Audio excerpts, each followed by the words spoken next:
इस बच्चे ने 2 मोटरसाइकिल की हवा निकाल दी है। जब मोटरसाइकिल वाला जानेगा कि इसने हमारी गाड़ी की हवा निकाल दी है तो उसे मारेगा, मारे या ना मारे वो अलग विषय है, लेकिन उसके मन में ये डर बैठ गया कि मार तो जरूर होगी। ये भावना का खेल है। अगर आपकी भावना पवित्र है तो आपको न डर है, न चिंता है, न भय है। और अगर आपकी भावना गंदी है तो आपको स्वयं डर लगेगा कि कुछ भी हो सकता है। और दूसरी बात है, घर में सुख शांति लाने के लिए, समाज में सुख शांति लाने के लिए प्रेम होना जरूरी है। अगर आपके भाई के प्रति आपका प्रेम होगा तो आप भाई के साथ बेईमानी नहीं करेंगे। आपकी बहू के साथ में सासू का प्रेम होगा तो बहू से अगर कोई गिलास टूट जाए, कोई बर्तन टूट जाए या तेल फैल जाए तो वो सासू गुस्सा नहीं करेगी, गम खा लेगी। अगर पिता पुत्र में प्रेम है, पिता से कोई गलती हो जाए या पुत्र से गलती हो जाए तो अगर उनमें प्रेम है तो वो उसको सहज ही स्वीकार कर लेगा, डांटेगा नहीं।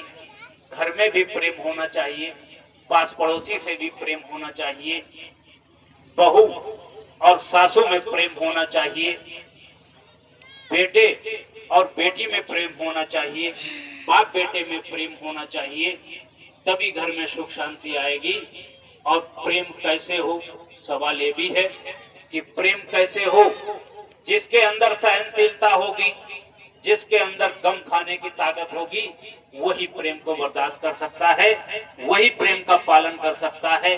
प्रेम पोखट में नहीं होता है, प्रेम त्याग और बलिदान चाहता है। जब तुम्हें किसी से प्रेम होता है तुम बैठ करके उसके लिए इंतजार भी कर लेते हो। तुम्हें कोई कुछ खाने को दे, अगर पड़ोस में कोई मित्र बैठा है, अगर प्रेम है तो उसमें से आधा उसे भी खिलाने की हिम्मत रखते हो। अगर प्रेम नहीं है तो दूसरे से छीन के खाने की ताकत रखते हो। इसीलिए प्रेम का भी होना बहुत जरूरी है। जीवन में सुख शांति पाने के लिए प्रेम और आपकी भावना बिल्कुल शुद्ध होनी चाहिए, तभी आप जीवन में प्रेम पाएंगे और जीवन में आनंद रहेंगे। बस करो। मनुष्य का मन अगर संभल जाए तो उससे बड़ा कोई उसका मित्र नहीं है, और मनुष्य का अगर मन बिगड़ जाए तो उससे बड़ा उसका कोई दुश्मन नहीं है। मन जहां पर जैसी संगत होती है वैसी ही संगत में आकर्षित होता है। जैसे अभी भगवान बुद्ध की प्रतिमा रखिए, यहाँ पर कुछ प्रसाद चढ़ाइए, फूल चढ़ाइए। उस प्रसाद फूल के साथ में अगर फूल की संगत चींटी ने किया है तो वो भगवान बुद्ध के ऊपर चढ़ जाएगी और भगवान बुद्ध को अर्पित पुष्प और मिष्ठान का भोग चींटी भी लगाएगी।